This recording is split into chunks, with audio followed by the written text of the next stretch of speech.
Welcome to English 430 and 560. These are the podcasts for Shakespeare's drama, produced by and starring Dr. Bill Dines.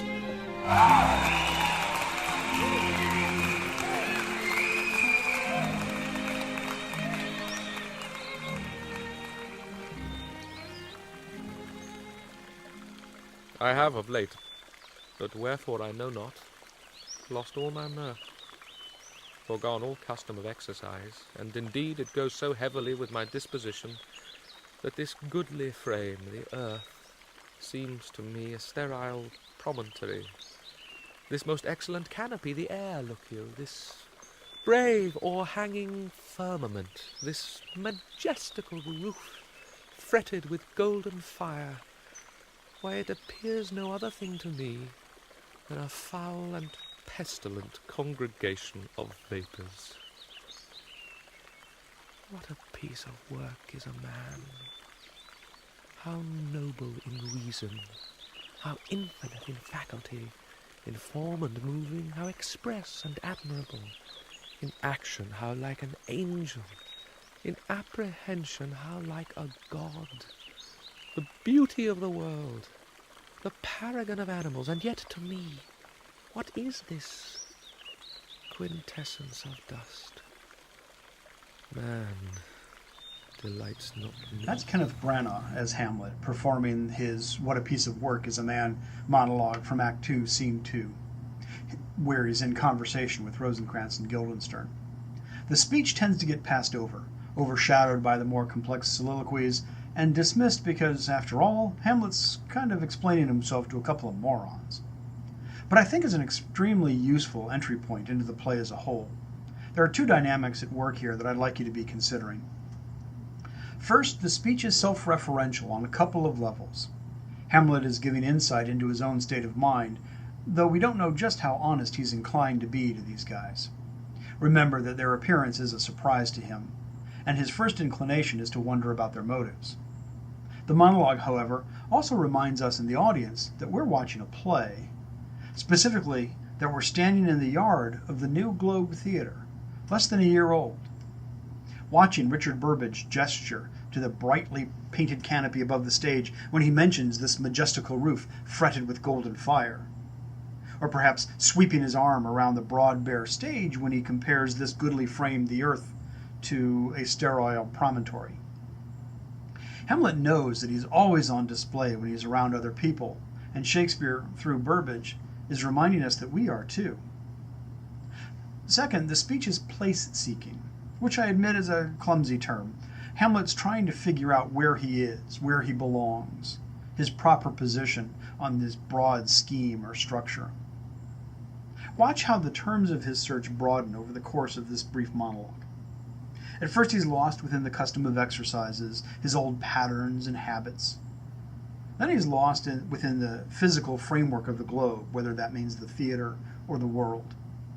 Finally, he's lost within the broad hierarchy of creation. He doesn't know where he fits in on that great chain of being between the angels and the animals. The pattern in all three of these is the same. Hamlet loses or discards what's familiar, but hasn't yet found a satisfying replacement or substitution. These then are the two modes for approaching the play as a whole. Hamlet turning inward to seek a better understanding of himself, or turning outward to seek where he fits into a universe that he no longer understands. What complicates things, of course, is that Hamlet is perfectly capable of doing both of these at the same time, and his searches don't always lead in the same direction, do they? The themes of the play that most interest me are ones we've already encountered, though I hope we can talk about how Shakespeare is complicating them and deepening the ways in which he handles these themes. When we look at the performative nature of the self, for example, it's not enough to talk about the way Hamlet manipulates his own public appearance in order to control his community, the way Prince Hal does. What sort of control does Hamlet have over his own identity? Does he always know when he's performing and when he isn't? Similarly, when we talk about the role of authority or hierarchy, we'll see that this play, like A Midsummer Night's Dream, assumes that when proper leadership is absent, the result can be social and personal chaos.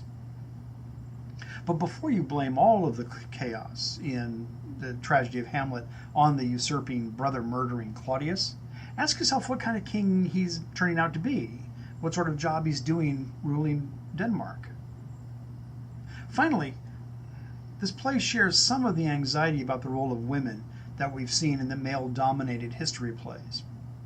But those plays are content with simply marginalizing women or creating them as prizes for the men to fight over, the way Princess Catherine is in King Henry V. In the earlier history plays about Henry VI and Richard III, women are also set up as shrews or whores, moral traps for the men around them. Hamlet picks up both of these problems, but locates their source much more subtly within the social and moral network of Elsinore. Rather than explore each of these familiar themes in details, in the time I have left, I want to recommend a specific path through the play that interweaves all three. Watch the manner in which Hamlet wrestles with his understanding of death and judgment. This is a tremendously important arc that helps us gauge Hamlet's changing perceptions and attitudes without unnecessarily reducing the complexity either of the play or the character to a simple cause and effect pattern.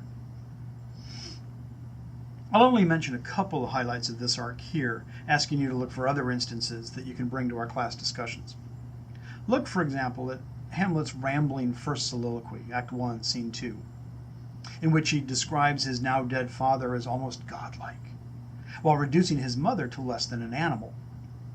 He compares his father to the sun god Hyperion, and remembers that he was, quote, so loving to my mother that he might not but deem the winds of heaven visit her face too roughly, end quote. That's romantic, isn't it? On the other hand, when he thinks about his mother's remarriage, he claims that, quote, a beast that wants discourse of reason would have mourned longer, end quote. He judges these people according to how he's seen them act. But we in the audience suspect that his judgment isn't entirely fair or complete. Compare this with his confrontation with Ophelia in Act 3, Scene 1. When they first meet in this scene, Hamlet seems affectionate, even concerned about her well-being. You may have heard that the word nunnery was slang for a brothel in Shakespeare's day. At what point in this dialogue does Hamlet shift from encouraging Ophelia to seek protection in a cloister to ordering her to slink off to a whorehouse? And why does he make that shift? Immediately before this confrontation, Hamlet's been wrestling with the notion that death might provide some relief from suffering in his to be or not to be soliloquy. So in his first soliloquy, Hamlet lamented that God has fixed his canon against self-slaughter. But here, in his third soliloquy, he turns away from suicide because death is an undiscovered country, and he doesn't know what he might meet there. He decides against suicide then because it would just be flying off from one set of problems to another. Incidentally, is he right when he calls death a country, quote, from whose bourne no traveler returns, end quote?